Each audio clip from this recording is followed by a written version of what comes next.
चिराग पासवान अग्निपथ पे चलने वाले व्यक्ति हैं और ये स्ट्रगल करने वाले नेता हैं।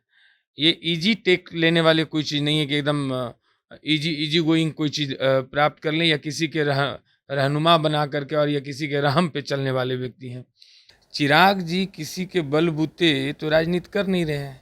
चिराग जी का एक अपना प्रभाव है, उनका एक अपना स्टाइल है, उनका एक अपना विज़न है और प्रदेश इस बात को मानती है, प्रदेश की जनता इस बात को मानती है। चिराग जी के इग्नोर करके बिहार में चिराग जलाना बड़ा मुश्किल है। ये आ रहा है कि हाजीपुर लेंगे या हाजीपुर छोड़ेंगे, क्योंकि रामविलास जी का हाजीपुर का जो जनाधार है वो रिकॉर्ड दर्ज है और चचा कह रहे हैं कि कुछ भी हो जाए हाजीपुर तो हम छोड़ेंगे नहीं। देखिए कौन चचा है कौन बचा है उससे हमको कोई लेना देना नहीं है। हाजीपुर हमारा है, हाजीपुर हम लड़ेंगे, हाजीपुर हमारे चिराग जी का है, हाजीपुर पे कोई समझौता नहीं, किसी से कोई समझौता नहीं। मजबूत जनाधार है नवादा में और नवादा हम जीत सकते हैं। जिस भी स्थिति में लड़ाया जाएगा हम नवादा में एक अच्छा परिणाम दे सकते हैं। नालंदा हम चंद वोट से 2009 के जो एमपी का चुनाव हुआ था उसमें चंद वोट से हम लोग पीछे छूटे थे, सॉरी 2014 वाले में। तो कहने मतलब ये सब सीट हमारे जिताऊ सीट रहा है। चिराग पासवान बिहार के राजनीति का केंद्र बन चुके हैं। बहुत सारे लोग कह रहे थे कि चिराग का राजनीतिक जो धरा है वो खत्म हो चुका है और चिराग भी राजनीति रूप से खत्म हो चुके हैं। लेकिन 2 दिन नित्यानंद राय आकर के मुलाकात किए हैं। अमित शाह बार बार बुला रहे हैं, उनको पता है कि बिना चिराग बिहार में वो कुछ नहीं कर पाएंगे। राजनीतिक पंडितों का कहना है कि चिराग पासवान ऐसा मजबूत गठबंधन है कि आप बिना चिराग के बिहार की राजनीति का कल्पना ही नहीं कर सकते हैं। हमारे साथ उनके प्रवक्ता राजेश सिंह जी हैं। चिराग पासवान कहा गया कि ख़त्म हो गए, कहा गया पार्टी ख़त्म, कहा गया कि भाई जो पार्टी ऑफिस था वो भी लोग ले लिया, लेकिन अब खबर आ रही है कि एकदम न्योता दिया जा रहा है बार बार कि आइए आइए आइए। आप लोग कह रहे हैं नहीं, पहले फरियाइए उसके बाद हम आएंगे। देखिए कहने वाले कुछ भी कहें, आप सूर्य के आंख बंद कर लेने से सूर्य का अपना स्मिता नहीं खत्म होती है, उनका अपना प्रकाश देना खत्म नहीं हो सकता है। चिराग जी किसी के बलबूते तो राजनीति कर नहीं रहे हैं। चिराग जी का एक अपना प्रभाव है, उनका एक अपना स्टाइल है, उनका एक अपना विज़न है और प्रदेश इस बात को मानती है, प्रदेश की जनता इस बात को मानती है। चिराग जी के इग्नोर करके बिहार में चिराग जलाना बड़ा मुश्किल है। हम तो कहेंगे कि पहले भी बोले हैं इस बात को कि चिराग एक दिन बिहार के रियल मसाल बन करके निकलेंगे, जिससे सभी प्रकाशित होंगे। बिहार भी प्रकाशित होगा और बिहार से देश भी प्रकाशित होगा। वही हमारी चिराग हैं। इंतजार है, आया 9 को मंत्री बन रहे हैं, 12 को मंत्री बन रहे हैं, आज जो है 16 तारीख हो गया। कब मंत्री बन रहे हैं चिराग? देखिए इसके लिए हमारे राष्ट्रीय अध्यक्ष अधिकृत हैं। अच्छा, एक चीज़ बताइए कि मतलब सब लोग चाहते हैं कि हम जो है सांसद एमपी बने, आपके नेता को मंत्री बनाया जा रहा है, तो फिर क्या दिक्कत है भाई, मंत्री क्यों नहीं बन रहे हैं? देखिए सनी जी, अगर जो हमारे नेता को मंत्री बनना बहुत महत्व रहता तो 2020 में आदरणीय ये स्वर्गीय रामविलास पासवान जी के निधन के बाद इनके पास पूरा समय था मंत्री बनने का भी। बिहार में 36 सीट 40 सीट्स में चुनाव लड़ कर के ये निर्णायक एमएलए भी जिता लेते। बात है कि चिराग पासवान अग्निपथ पे चलने वाले व्यक्ति हैं और ये स्ट्रगल करने वाले नेता हैं। ये इजी टेक लेने वाले कोई चीज़ नहीं है कि एकदम इजी गोइंग कोई चीज़ प्राप्त कर लें या किसी के रहनुमा बना करके और या किसी के रहम पे चलने वाले व्यक्ति हैं। संगठन बहुत महत्वपूर्ण है।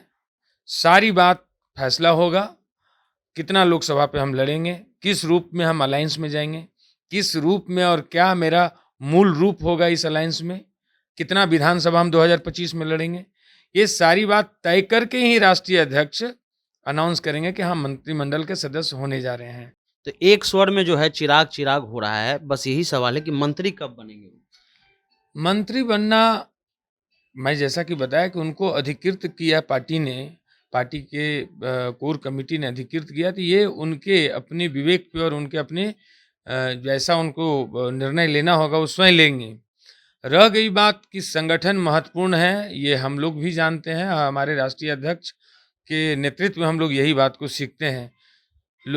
लोक जनशक्ति पार्टी आगे के कार्यकाल इसका कैसा होगा, हमारी क्या स्थिति में गठबंधन में हम जाएँगे, हम कितना लोकसभा लड़ेंगे, हम कितना कौन-कौन सीटों पे लड़ेंगे, हमारे 2025 के विधानसभा में क्या मूल रूप हमारी पार्टी की होगी गठबंधन में, ये सारे विषय पहले डिस्कस हो गए पार्टी के भारतीय जनता पार्टी के जो शीर्ष नेतृत्व हैं, उसके बाद ही निर्णय लेंगे कि हम लोग मतलब किस ओर चलेंगे।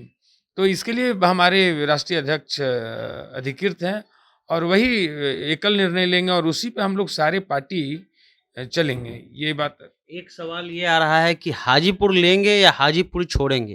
क्योंकि रामविलास जी का हाजीपुर का जो जनाधार है, वो रिकॉर्ड दर्ज है और चचा कह रहे हैं कि कुछ भी हो जाए, हाजीपुर तो हम छोड़ेंगे नहीं। देखिए कौन चचा है, कौन बचा है, उससे हमको कोई लेना-देना नहीं है। हाजीपुर हमारा है, हाजीपुर हम लड़ेंगे, हाजीपुर हमारे चिराग जी का है, हाजीपुर पे कोई समझौता नहीं, किसी से कोई समझौता नहीं। ये हमारे राष्ट्रीय अध्यक्ष ऑलरेडी बयान दे चुके हैं और इस पे पूरी पार्टी काम करना शुरू कर दी है। ये परंपरागत सीट रही है हमारे लोक जनशक्ति पार्टी की, आदरणीय हमारे स्वर्गीय रामविलास पासवान जी की ये पार्टी जो जो उनका सोच था, जो उनका विज़न था, कुछ बचे हुए जो कार्य रह गए होंगे, उसको चिराग जी कंप्लीट करेंगे। दूसरा कोई इसके बारे में सोचे भी मत। हाजीपुर पे कोई कंप्रोमाइज़ नहीं। एक सवाल और है कि हम लोग नालंदा भी कवर किए, हम लोग जो है गया भी कवर किए, उनका जो रैली हुआ था।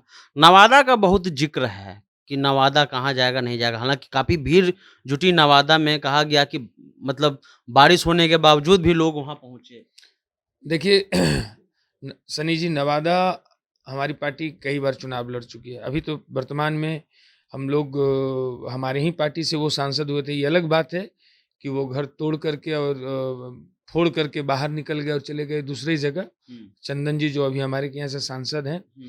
तो नवादा एक सीट रही है लोक जनशक्ति पार्टी की और पहले भी चुनाव लड़ी तो बहुत निर्णायक परिणाम हम लोग वहाँ पार्टी ने ये लिया था, प्राप्त किया था। तो बाकी सारा विषय आज के डेट में नहीं क्लियर किया जा सकता है कि हाँ, नवादा भी लड़ेंगे, नालंदा भी लड़ेंगे, हाजीपुर भी लड़ेंगे, वहाँ भी लड़ेंगे, बेगूसराय भी ऐसी कोई बात हम नहीं कहेंगे आपके साथ और इस जगह पे।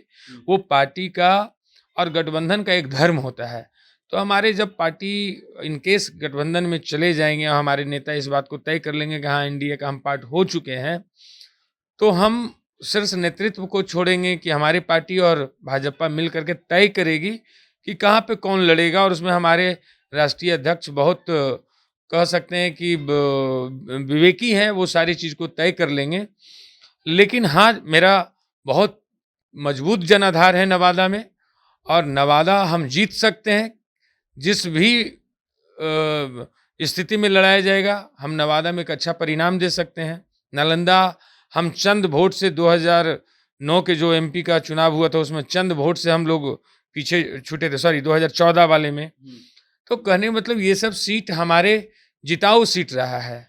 लेकिन हम नहीं, चूँकि जब गठबंधन में जाएँगे, एनडीए के पार्ट बनेंगे, तो गठबंधन का धर्म भी मानना होगा हम लोग को और हम लोग क्या बोल रहे हैं कि बहुबोलीय लोग नहीं हैं कि कुछ भी बोले चलें और कुछ भी कि हाँ, वो भी लड़ेंगे वो सारी चीज़ गठबंधन से निर्णय होगा, नेता तय करेंगे दोनों पार्टी का, उसके बाद ही इस सारी चीज़ों पे चर्चा आप करेंगे। लोग कब दिल्ली जा रहे हैं? सच बताइएगा, आप लोग बहुत छुपा रहे हैं। सब पता चल रहा है कि भाई मंत्री बन रहे हैं, लेकिन आप लोग बता नहीं रहे हैं। प्रवक्ता छु लोग एकदम लगता है कि ऊपर से ऑर्डर है, कुछ नहीं बता कुछ रहे नहीं ऑर्डर है हम लोगों का, छुपाना क्या है? हैं। हाँ।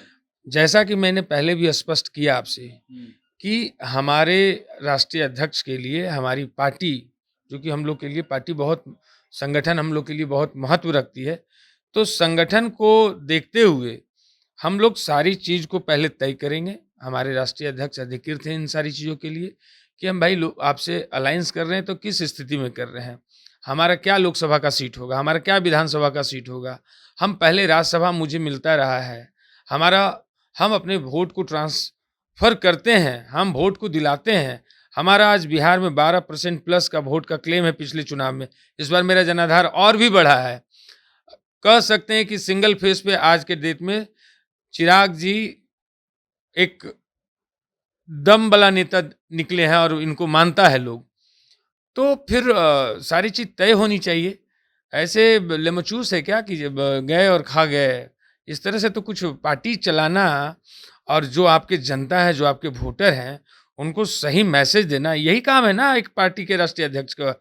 वो बखूबी अपना निभा रहे हैं। चलिए, तो 20 के चुनाव में कहा गया कि चिराग खत्म हो चुके हैं, लेकिन आज वही चिराग जो है, ऐसा लग रहा है कि बिना उनके जो है एक तरह से उजाला नहीं होगा। बीजेपी बार-बार बुला रही है, लेकिन एक चीज़ समझिए कि चिराग पासवान इकलौता बिहार का नेता है जिन्होंने नीतीश कुमार को चैलेंज किया और कहा कि हम फर्स्ट बिहारी जो है बनाएँगे।